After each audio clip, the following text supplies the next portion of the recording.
All right, so welcome.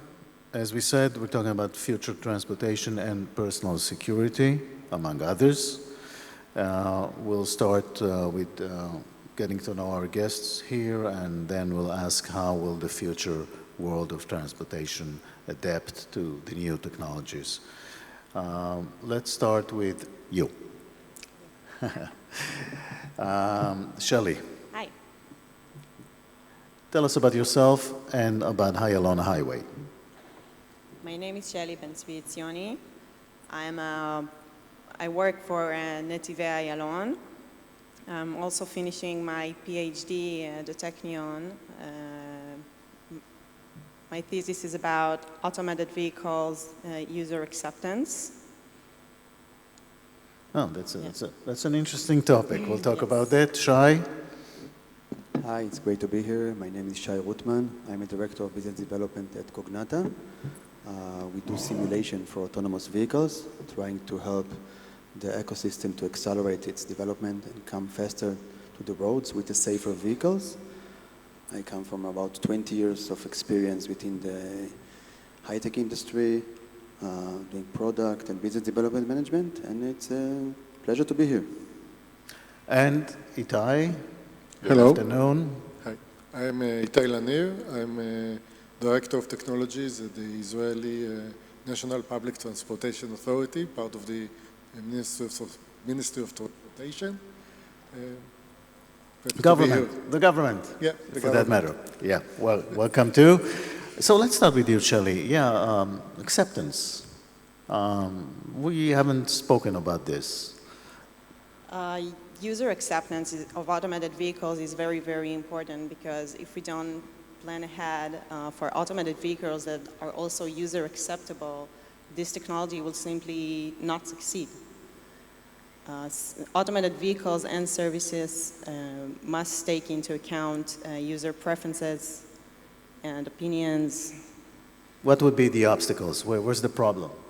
I want to get into a car and it will take me wherever I want or chooses. What's the problem? So actually there are, I think, many barriers to full automated vehicles implementation.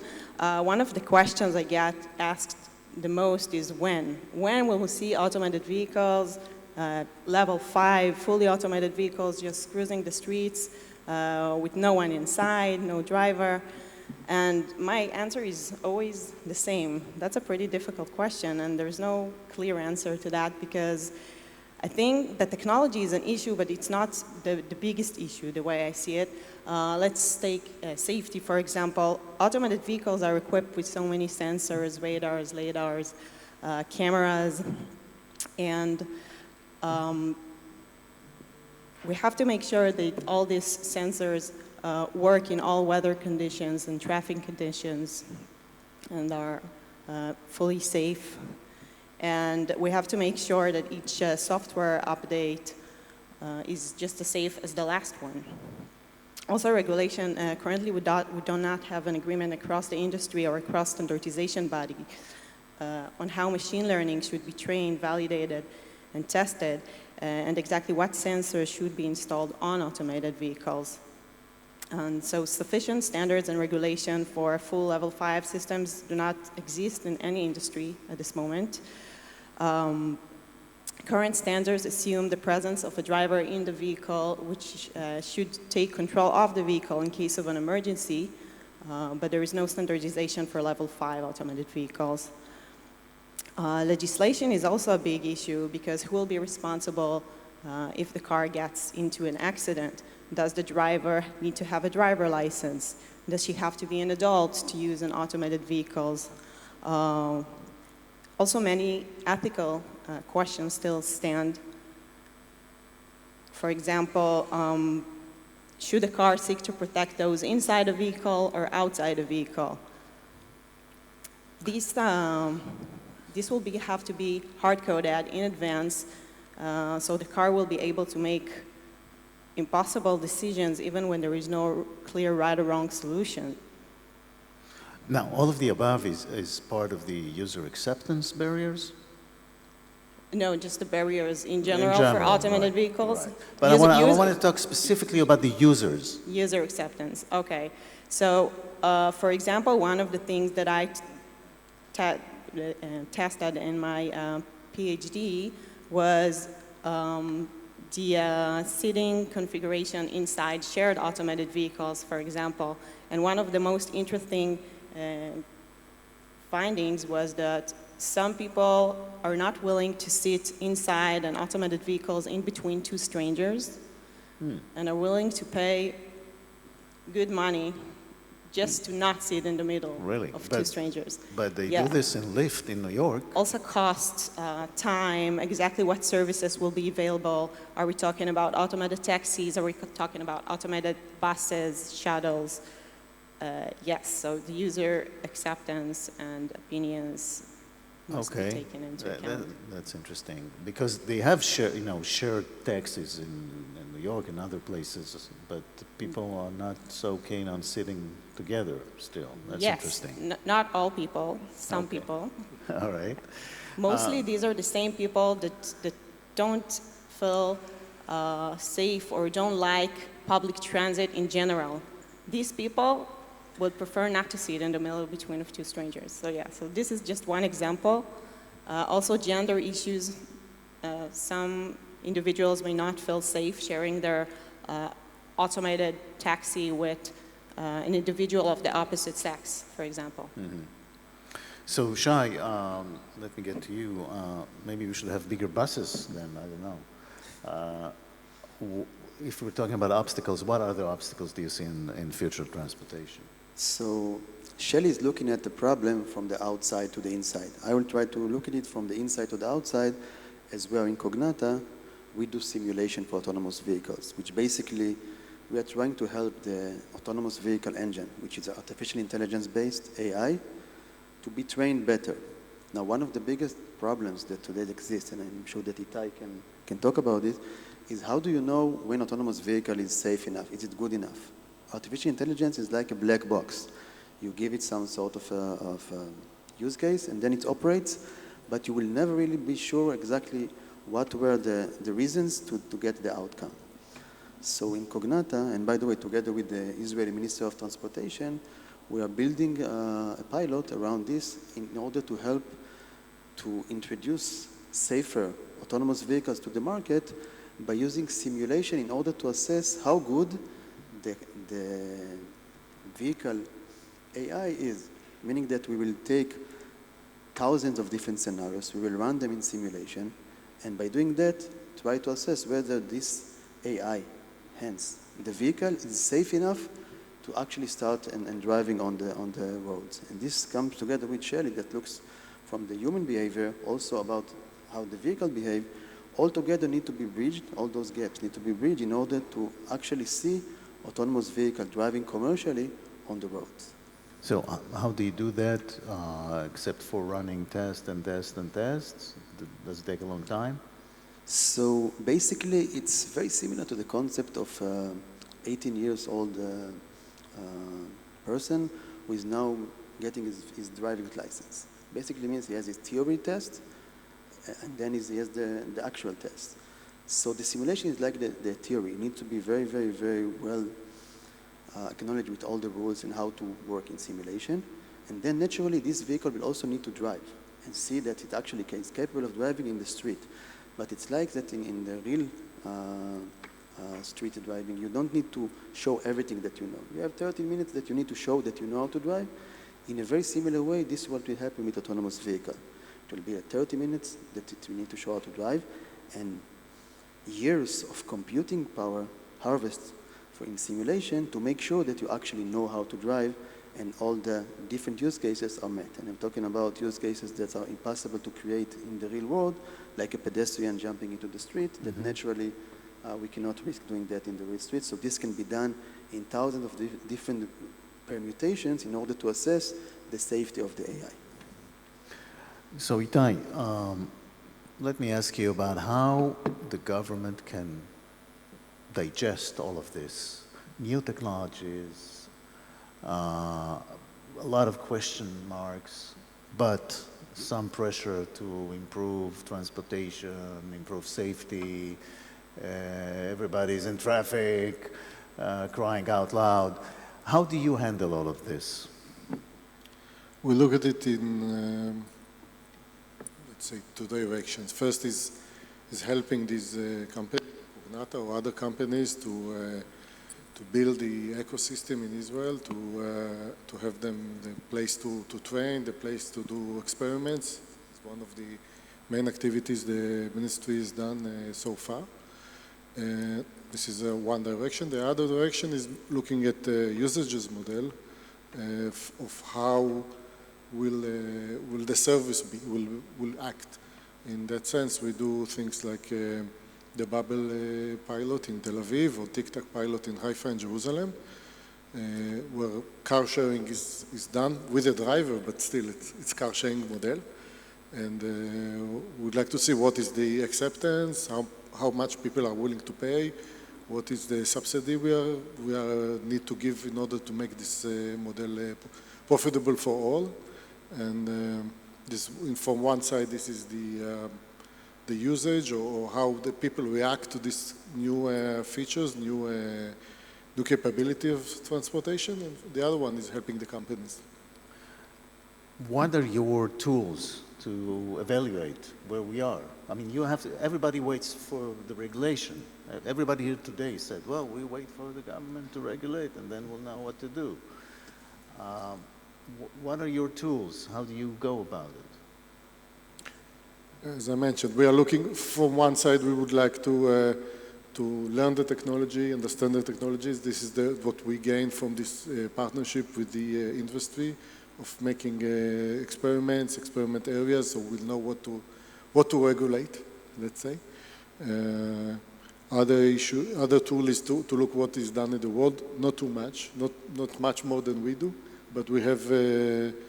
We are learning together with partners in Europe and in the States, learning from what different states are doing in the United States. There's different approaches, and for experiments in the road, not in parking lots, we have a special committee that allows different vendors to test their equipment on the road, on the actual roads. We are looking at from the front of usages model, we are doing things with drivers, but from usage model is almost the same. Right. Shelly, you work for Ayalon, which is the busiest traffic jam in Israel. Let's put it this way. How many cars a day? How many cars a day across Ayalon? Actually, the activity of Ayalon, which used to deal many years ago just with highway number 20, which is the most congested highway in the country, has changed quite significantly, and now we are doing projects all over Israel. So basically just a name stuck, but yeah. But let's stick to Ayalon in Tel Aviv, which is really, it's jammed almost 24 hours a day, almost. Exaggerating, but not by much. These kind of technologies, how will that affect traffic? So there are many, everything we do basically in Ayalon, in all the departments, but in the technology department especially, is to find technologies that can help and reduce the traffic, and also introduce different palettes of smart transportation initiatives.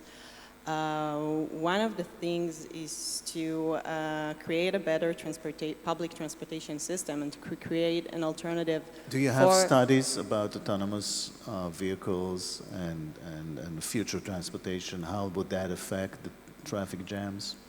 So yes, it is very important how we introduce automated vehicles and exactly what services will be available, because if every person will be able to purchase his own private automated vehicle and just drive by himself, or even worse, send the car empty to run errands or whatever, then we're probably going to end up a lot worse than we are today. So one of the most important things is to make sure that automated vehicles are introduced wisely to the market, and that we will use mainly public transit automated vehicles, maybe automated taxis, car sharing, ride sharing. Right. So Itay, do you check and evaluate other technologies to get rid of the traffic jams a little bit at least, please? We are looking at, except from technology, basically, we are looking at more ways to allow better public transportation and give a better choice for the people to move from one place to another, not only by a private car. Not all of it is technology. Actually, most of it is not technology. A lot of it is urban planning, public transportation, lanes, special public transportation lane, car share lanes. So this is the bike lanes. There was much talk about coordination between different kind of transportation vehicles, like trains, cars, buses. Mm-hmm. We're looking at it in two ways. One is supplying the information of the services. In that sense, first of all we provide all the information about the services government is giving, public transportation, trains, buses, whatever. Other initiatives are regarding the supplying the information for private services like scooter rides and stuff like this. There's a lot of done in Tel Aviv municipality. We're trying to learn from that and see how we can spread it across the country. The other direction is allowing to consume all of that in one account or one application or one service.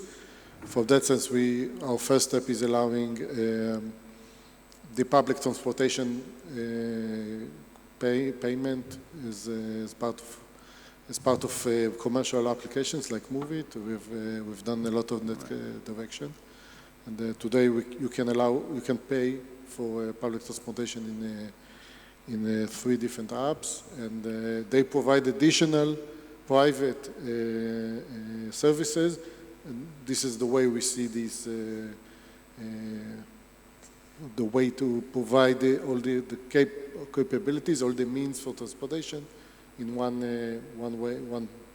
device. Right.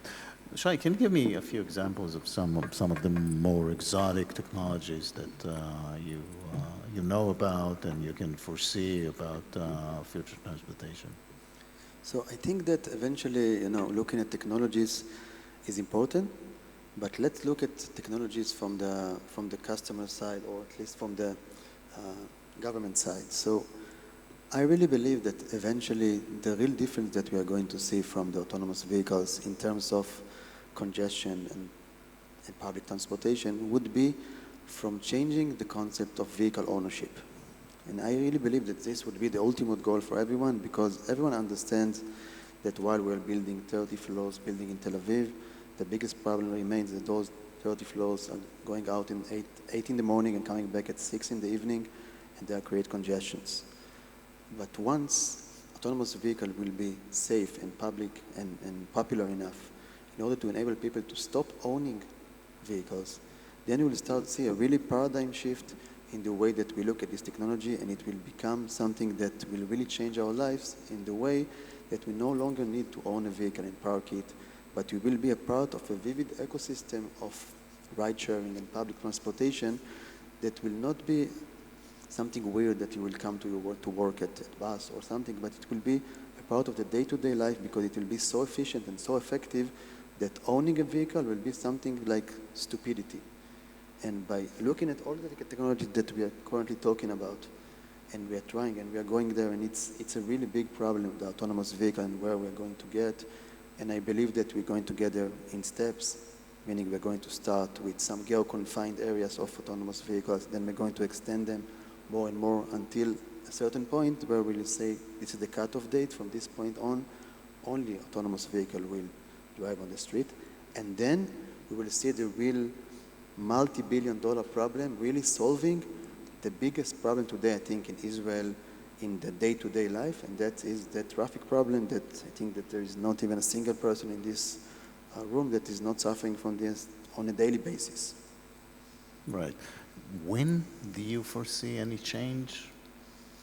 So this is a really good question. I started with Cognata in this industry in 2016. That was exactly where all the big companies, the OEMs, were saying that in 2 years we're going to see autonomous vehicles and it's a done deal. And people actually ask me, why Cognata? It's already solved. Why do you need simulation? It's a problem that is a history. And now, at 2018, we have seen something that I like to call the walk of shame of all the CEOs from the automotive companies admitting that it's a very big problem. But once they admitted it, now it's become easier to solve because now we're talking about the elephant in the room. And this is how to make it a gradual development, to start with a level 3 on the highway, and then release some version of it in the street of Tel Aviv in a very geo-confined way. And I really think that if you're looking at a gradual process, in a matter of 10 to 15 years, we are really going to see this change happening. I don't think it's going to happen tomorrow. I think that it's still early. But even in the next 2 or 3 years, we're going to start and see autonomous vehicle driving as a concept, as a proof of ability, and then more and more and more. Thank you. Itay, when do you think we might see a real change in the way we are using transportation? I think that regardless of autonomous vehicles, we'll see in Israel, let's say, different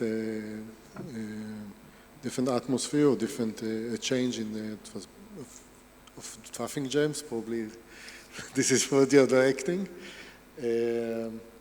Only when the new public lanes and that are promoted by Ayalon highways and the 3 lines of the light rail.